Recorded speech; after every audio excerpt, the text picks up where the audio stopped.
Bien, nous voilà dans le cours.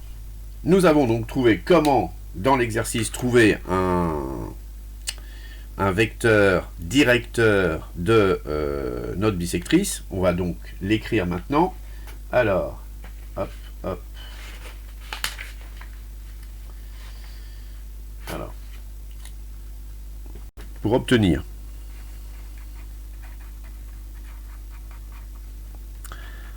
un vecteur directeur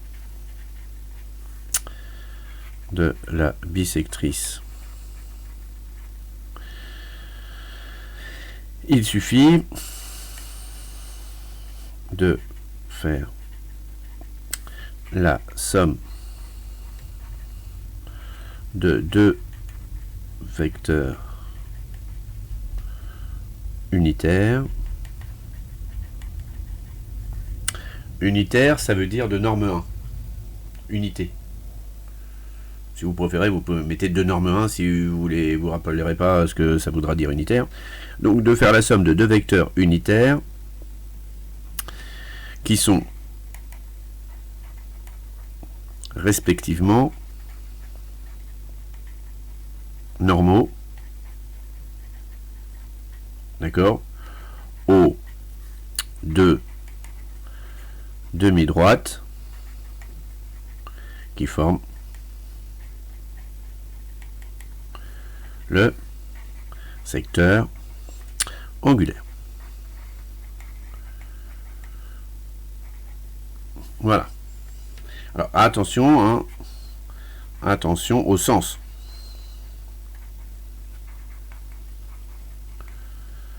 Attention au sens. Voilà, ça c'est la pratique.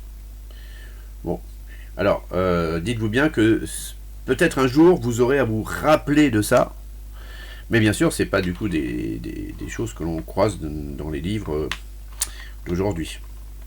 On parle des bisectrices, on ne parle pas de comment obtenir leurs équations, donc c'est toujours des choses qui sont intéressantes. Voilà. Alors qu'en réfléchissant un peu, finalement, on s'en sort assez bien.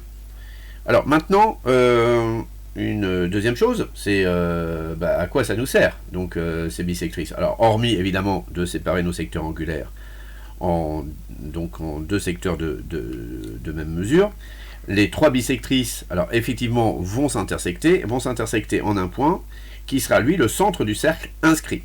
Donc l'intersection des bisectrices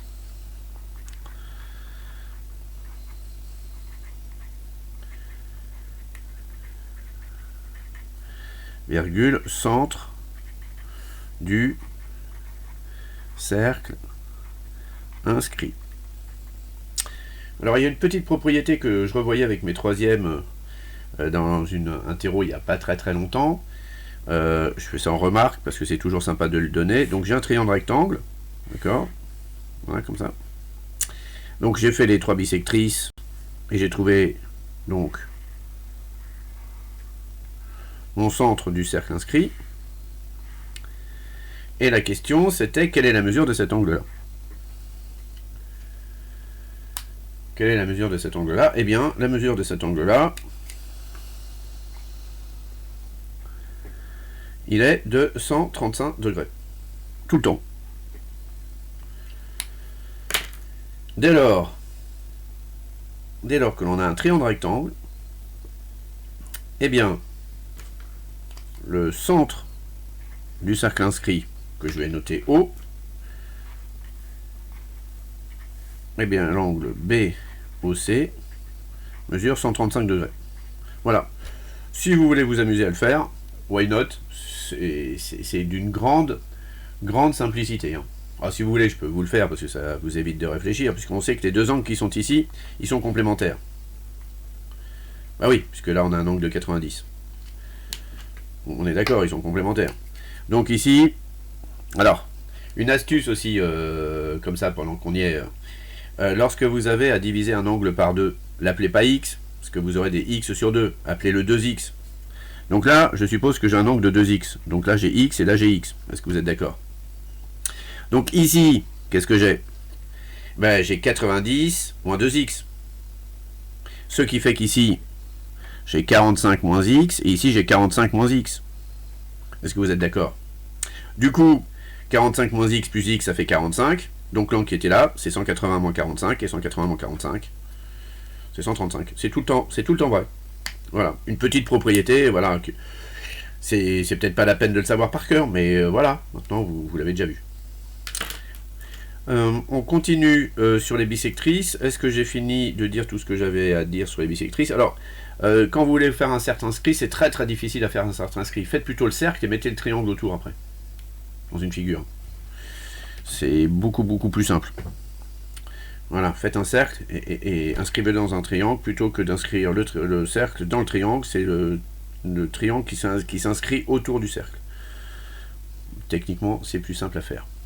Bien, je vous avais parlé de la droite de l'air. Je vais vous donner un exercice, mais je me demande si je ne vous l'ai pas déjà donné, cet exercice sur la droite de l'air, à faire pour mardi prochain. Donc, vous avez vu que dans la... à propos des droites, je